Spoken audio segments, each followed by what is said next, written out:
Hello and welcome back to the channel. Today we are here at Aval Northcliffe again, but not for the tank. We are here because the new P series, the P300, has just launched. Now for far too long, the local bakkie market has been dominated by the Ranger and the Hilux. But the real question is if GWM has done enough to dethrone them with this new P300. The P300 consists of 3 double cab models at launch, and all of them making use of the new 2.4-litre diesel engine, but more on that later. The lineup can basically be split into two. There's the LT trim, which offers a 2-wheel drive and a 4-wheel drive variant, as well as a LTD trim level, which offers just a 4-wheel drive variant, and this is your more rugged off-road focused model. The 2-wheel drive LT comes in at 600,000 Rand. The 4-wheel drive LT comes in at 650,000 Rand, and the range topper, the LTD 4-wheel drive, comes in at 700,000 Rand. The biggest change and much excitement is about the new 2.4-litre turbo diesel engine, which replaces the outgoing 2-litre diesel. The new engine produces 135 kilowatts and 480 newton meters of torque. This is 15 kilowatt and 80 newton meters more than the outgoing 2-litre. The P300 makes exclusive use of a 9-speed automatic transmission across all 3 variants. Fuel consumption for the 2-wheel drive model is indicated at 7.4 liters to the 100, and for the 4-wheel drive variants, this is between 8 and 8.2 respectively. Towing capacity has been increased to 3.5 tons for the 4-wheel drive models.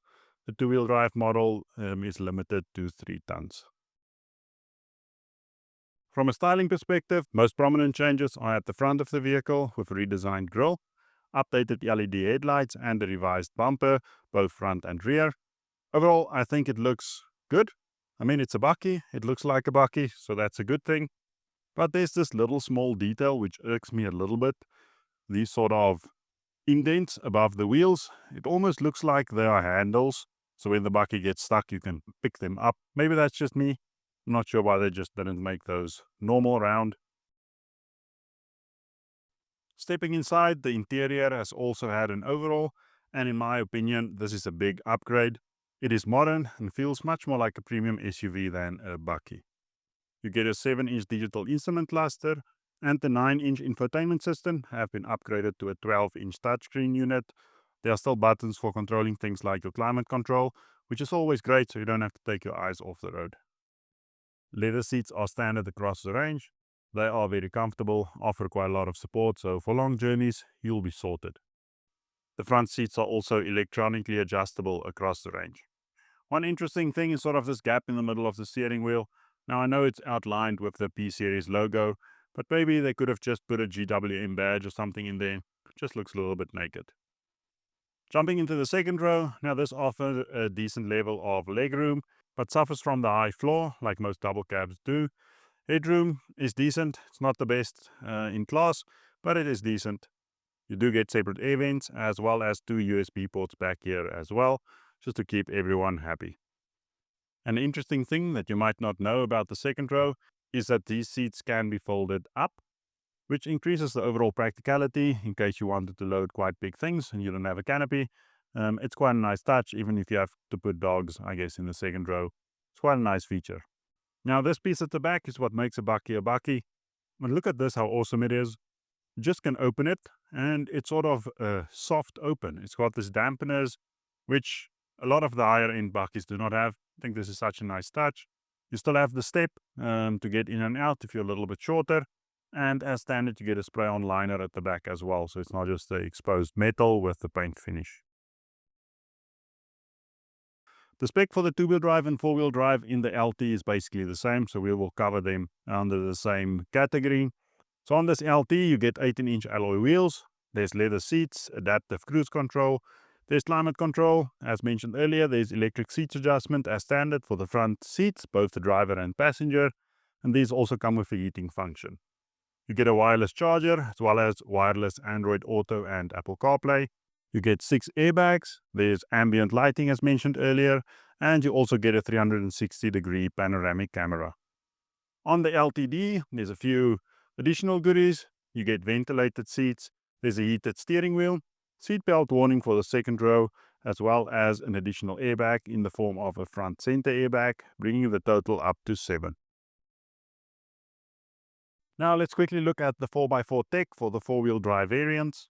On the LT, you get a rear diff lock, there's bespoke off-road driving modes, there's scroll control, torque on demand, which assists with traction, so if a wheel starts losing traction, the vehicle will pick that up, reroute the power in order to gain traction again, and then you get underbody protection as well.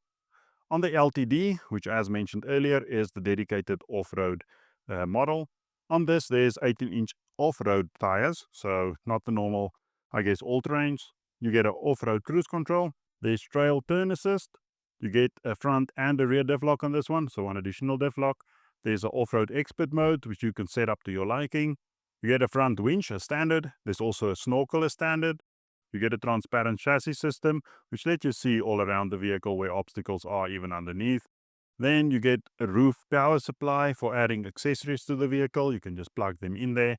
Buttons are already inside, it just makes those quite easy. Then you get additional underbody protection as well as an oil cooler. From a safety perspective, the P300 offers a whole bunch, as well as just driving aids to make your life a little bit more comfortable in the vehicle. There are quite a lot, so I will highlight a few notable ones, but I'll pull the full list on the screen so you can see everything that is included. Some of the key features, in my opinion, is park distance control, which for a bakkie this size, if you're using it in town, is essential. There's rear cross traffic alert, helping you or notifying you if a vehicle approaches when you're backing out. Traffic sign recognition. You also get blind spot monitoring. And then if you're planning to do some gravel roads or just in general with the state of our roads, tire pressure monitoring is one of those essential things that you would need. Now, GWM backs the P300 with quite a comprehensive warranty and service package, as they do with most of the vehicles that they sell. There's a 7-year 200,000 kilometer warranty, a 7-year unlimited kilometer roadside assistance plan.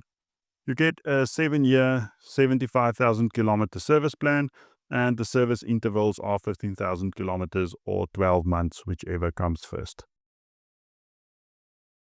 Those are my thoughts on the new P300. Let me know what you think about it in the comments, whether you considered it, maybe you owned the previous generation, and you can give us some feedback on that, and also tell us if you're looking to upgrade to the new one. As always, I'll catch you next time.